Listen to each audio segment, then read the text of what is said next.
Yeshwanthpur flyover ಮೇಲೆ ಮತ್ತೊಂದು ಅಪಘಾತ ಆಗಿದೆ.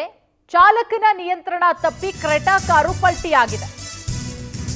ನೋಡಿ, ಯಶವಂತಪುರ ಫ್ಲೈಓವರ್ ಮೇಲೆ ಮತ್ತೊಂದು ಅಪಘಾತ. ಚಾಲಕನ ನಿಯಂತ್ರಣ ತಪ್ಪಿ ಕ್ರೆಟಾ ಕಾರು ಪಲ್ಟಿಯಾಗಿರೋದು. ಅದೃಷ್ಟವಶಾತ್ ಕಾರ್ನಲ್ಲಿದ್ದಂತಹ 4 ಪ್ರಾಣಾಪಾಯದಿಂದ ಪಾರಾಗಿದ್ದಾರೆ. ಕಾರಿನಲ್ಲಿದ್ದಂತಹ ಯುವಕರಿಗೆ ಸಣ್ಣ ಪುಟ್ಟ ಗಾಯಗಳಾಗಿದೆ. ಸಂಜಯ್ ನಗರದಿಂದ ರಾಜಾಜಿನಗರಕ್ಕೆ ಹೋಗ್ತಾ ಇದ್ರು. ಯಶವಂತಪುರ ಫ್ಲೈಓವರ್ ಬಳಿ ವೇಗವಾಗಿ ತೆರಳುತ್ತಾ ಇದ್ದಂತಹ ಕಾರು ಚಾಲಕನ ನಿಯಂತ್ರಣ ತಪ್ಪಿದೆ. ಫ್ಲೈಓವರ್ ಮೇಲೆ ಪಲ್ಟಿಯಾಗಿದೆ. ನೋಡಿ, ಕಾರು ಹೆಂಗೆ ನಜ್ಜುಗುಜ್ಜಾಗಿದೆ ಅಂತ ಹೇಳಿ. ಯಶವಂತಪುರ ಸಂಚಾರಿ ಪೊಲೀಸ್ ಠಾಣೆಯಲ್ಲಿ ಈ ಸಂಬಂಧ ಪ್ರಕರಣ ಕೂಡ ದಾಖಲಾಗಿದೆ. ನೋಡಿ, ಪದೇ ಪದೇ ಈ ರೀತಿಯ ಅವಘಡಗಳು ಆಗ್ತಾನೆ ಇರುತ್ತೆ. ಯಶವಂತಪುರ ಫ್ಲೈಓವರ್ ಮೇಲೆ ಈ ರೀತಿಯ ಅಪಘಾತಗಳು ನಡೀತಾನೆ ಇರುತ್ತೆ.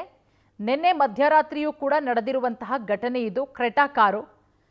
ಇನ್ನು ಕಾರು ಪಲ್ಟಿ ಆಗೋದಕ್ಕೆ ಚಾಲಕನ ಅತಿವೇಗವೇ ಕಾರಣ ಅಂತ ಹೇಳಲಾಗ್ತಾ ಇದೆ. ಪೊಲೀಸರ ಪ್ರಾಥಮಿಕ ತನಿಖೆಯಲ್ಲಿ ಕಾರು ಪಲ್ಟಿ ಆಗಿದೆ. ಅದೃಷ್ಟವಶಾತ್ ಕಾರ್ನಲ್ಲಿದ್ದಂತಹ 4 ಕೂಡ ಪ್ರಾಣಾಪಾಯದಿಂದ ಪಾರಾಗಿದ್ದಾರೆ.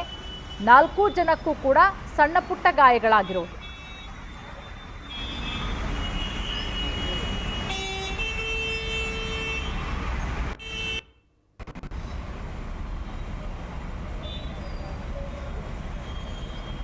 ನೋಡಿ, ದೃಶ್ಯಾವಳಿಗಳನ್ನ ಗಮನಿಸ್ತಾ ಇದ್ದೀರಾ.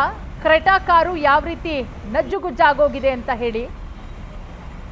ಈ ರೀತಿ ಪಲ್ಟಿ ಆಗಿದೆ ಅಂತ ಹೇಳಿದ್ರೆ ಚಾಲಕನ ಅತಿವೇಗವೇ ಕಾರಣ ಅನ್ನೋದು ಬಹಳ ಸ್ಪಷ್ಟವಾಗಿ ಮೇಲ್ನೋಟಕ್ಕೆ ಗೊತ್ತಾಗುತ್ತೆ.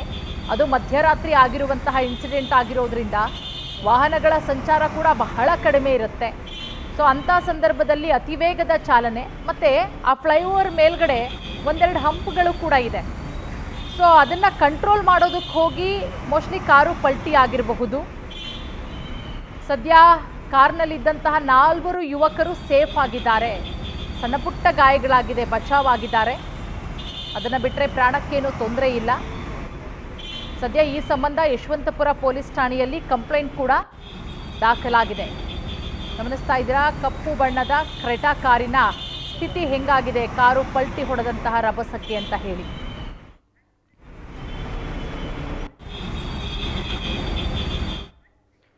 ಈ ಬಗ್ಗೆ ಮತ್ತಷ್ಟು ಮಾಹಿತಿ ಕೊಡ್ತಾರೆ. ಅಪಘಾತದ ಸ್ಥಳದಿಂದ ನೇರ ಸಂಪರ್ಕಕ್ಕೆ ಜಾಯ್ನ್ ಆಗಿದ್ದಾರೆ ನಮ್ಮ ಪ್ರತಿನಿಧಿ ವೆಂಕಟೇಶ್. ವೆಂಕಟೇಶ್, ಹೇಗಾಗಿದ್ದು ಈ ಅಪಘಾತ? ಸದ್ಯಕ್ಕೆ ಕಾರ್ನಲ್ಲಿದ್ದಂಥವರ ಪರಿಸ್ಥಿತಿ ಹೆಂಗಿದೆ?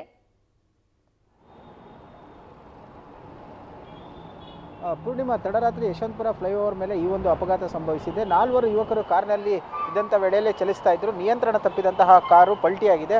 ಪರಿಣಾಮ ಎಷ್ಟರ ಮಟ್ಟಿಗೆ ಕಾರು ನಜ್ಜುಗುಜ್ಜಾಗಿದೆ ಅನ್ನೋದನ್ನು ಕೂಡ ಗಮನಿಸಬಹುದು. ಸೊ ಯಶವಂತಪುರ ಫ್ಲೈಓವರ್ ಮೇಲೆ ಇದು 3ನೇ ಅಪಘಾತ ಆಗ್ತಾ ಇರುವಂಥದ್ದು. ಈ ಒಂದು ಅಪಘಾತದಲ್ಲಿ ಈ ಹಿಂದೆ ಕೂಡ ಒಬ್ಬ ವ್ಯಕ್ತಿ ಕೂಡ ಮೃತಪಟ್ಟಿದ್ದ. ಅದಾದ ಬಳಿಕ ಕಳೆದ ಕೆಲವು ದಿನಗಳ ಹಿಂದೆ ಕೂಡ ಮತ್ತೊಂದು ಕಾರ್ ಕೂಡ ಒಂದು ಕಾರ್ ಅಪಘಾತ ಆಗಿತ್ತು. ಸೊ ನಿನ್ನೆ ತಡರಾತ್ರಿ ಕೂಡ ಅದೇ ರೀತಿಯಾದಂಥ ಒಂದು ಇನ್ಸಿಡೆಂಟ್ ಆಗಿರುವಂಥದ್ದು. ಸಂಜಯ್ ನಗರದಿಂದ ರಾಜಾಜಿನಗರಕ್ಕೆ ತೆರಳುತ್ತಾ ಇದ್ದಂತಹ ಈ ಒಂದು ಕಾರು ಯಶವಂತಪುರ ಫ್ಲೈಓವರ್ ಮೇಲೆ ವೇಗವಾಗಿ ಬಂದಿದೆ.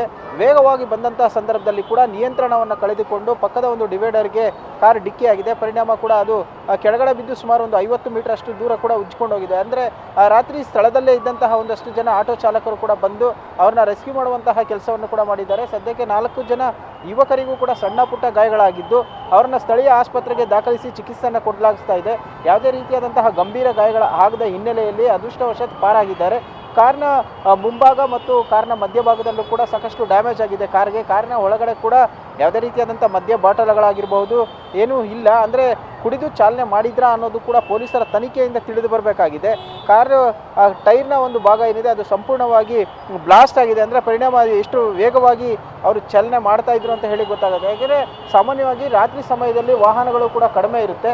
ಹಾಗಾಗಿ ತುಂಬ ವೇಗವಾಗಿ ಕೂಡ ಬಂದಿರೋದು ಈ ಒಂದು ಅಪಘಾತಕ್ಕೆ ಕಾರಣ ಅಂತ ಹೇಳಿ ಮೇಲ್ನೋಟಕ್ಕೆ ಗೊತ್ತಾಗ್ತಾ ಇದೆ. ಆದರೆ ಏನು ಎಕ್ಸಾಕ್ಟ್ ಆಗಿ ರೀಸನ್ ಅನ್ನೋದು ಕೂಡ ಪೊಲೀಸರ ತನಿಖೆಯಿಂದ ತಿಳಿದು ಬರಬೇಕಾಗಿರುವಂಥದ್ದು. ಪೂರ್ಣಿಮಾ, ಈಗ ಯಶವಂತಪುರ ಸಂಚಾರಿ ಪೊಲೀಸರು ಕೂಡ ಪ್ರಕರಣವನ್ನು ದಾಖಲಿಸಿಕೊಂಡಿದ್ದಾರೆ. ಈಗ ತನಿಖೆಯನ್ನು ಮುಂದುವರಿಸ್ತಾ ಇದ್ದಾರೆ.